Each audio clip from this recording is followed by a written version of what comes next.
Les maladies courantes des poules, leurs causes, leurs symptômes et leurs préventions.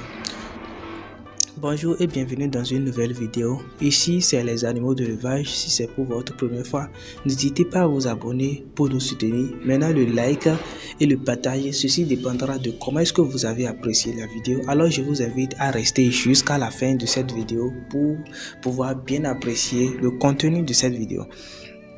Nous allons commencer par la variole aviaire, une maladie causée par un poxvirus, c'est-à-dire les virus, se manifestant sous trois formes.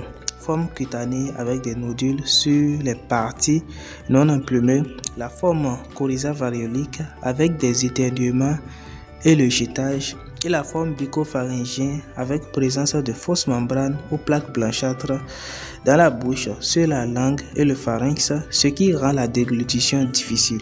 Cette maladie n'est pas traitable car c'est une maladie virale. La vaccination est le seul moyen pour lutter contre cette maladie. La maladie de Newcastle ou encore pseudopeste aviaire causée par un avilavirus de la famille des poxviridae se manifestant sous trois formes aussi.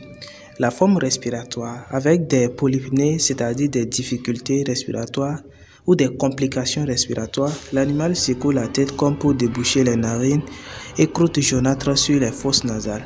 La forme nerveuse. La forme nerveuse caractérisée par des contractions chroniques au niveau du cou, des ailes, ainsi que de la torticolis.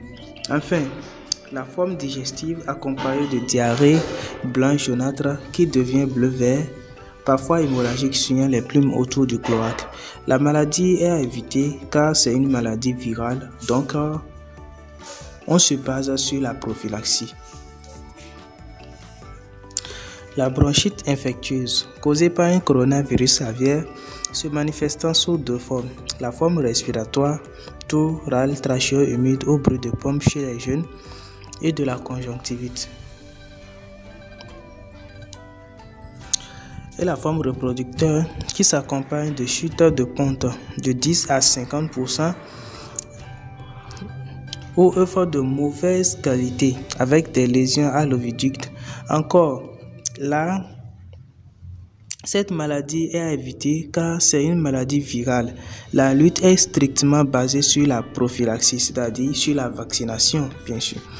La laryngotrachéite infectieuse, encore appelée LTI, causée par un herpès virus, se manifestant via les symptômes difficultés respiratoires, bec ouvert pour mieux respirer, anorexie, retard de croissance, chute de ponte chez les pondeuses et diminution de la fertilité chez les reproducteurs. La mortalité peut aller jusqu'à 70% et la morbidité à 100%.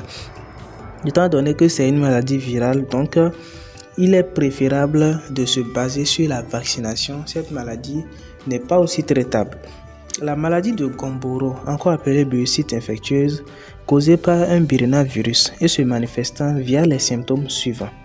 Les oiseaux se picotent la région cloacale, présence de diarrhée plus ou moins aqueuse, anorexie, soif intense, abattement, plumage huileuse et ébouriffé, inflammation du cloaque, retard de croissance, la mortalité allant jusqu'à 50%.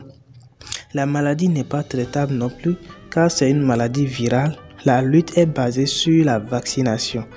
La maladie de Marek, une maladie virale se manifestant par la paralysie des pattes et des ailes, une mortalité élevée des jeunes et des sujets âgés de 15 semaines jusqu'à l'entrée en ponte. C'est une maladie virale, donc le traitement est pratiquement impossible, donc il est préférable de faire la vaccination de vos sujets contre cette maladie et de se baser sur la prophylaxie pour lutter à l'avenir contre cette maladie. Parmi toutes les maladies que nous venons de citer dans cette vidéo, aucune de ces maladies n'est une maladie bactérienne. Je pense que nous pouvons donc déduire que les maladies les plus courantes chez la poule sont dans la majorité des cas des maladies virales. C'est la raison pour laquelle la lutte contre ces maladies est très difficile à l'aide de la médecine moderne ou bien à l'aide des produits pharmaceutiques. Mais il y a un moyen qui permet de lutter contre toutes ces maladies. C'est la lutte contre ces maladies avec les solutions naturelles préparées à base des feuilles de plantes. Et cette feuille est la feuille de moringa. Cette feuille de moringa, à partir de la préparation de sa poudre, elle est très efficace pour renforcer le système immunitaire des poulets et prévenir les maladies virales comme les maladies bactériennes. Au nombre des maladies bactériennes, je pense que dans cette vidéo, on n'en a pas cité, mais je vais vous en donner quelques-unes. On a le choléra aviaire, encore appelé pasteurellose, la pylorose ou diarrhée blanche, la typhose, la salmonellose aviaire. Il y en a d'autres. Ça, c'est l'objet pour une autre vidéo. Je pense que c'est la fin de cette vidéo. Et si vous avez aimé, alors faites-le moi savoir en me lâchant un pouce bleu et aussi partager la vidéo. Ceci me permettra de savoir qu'il y en a assez de personnes qui s'intéressent à nos contenus et d'en faire plus.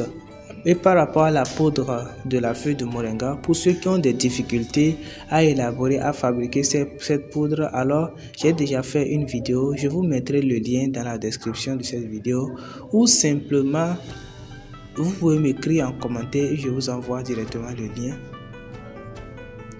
À la prochaine.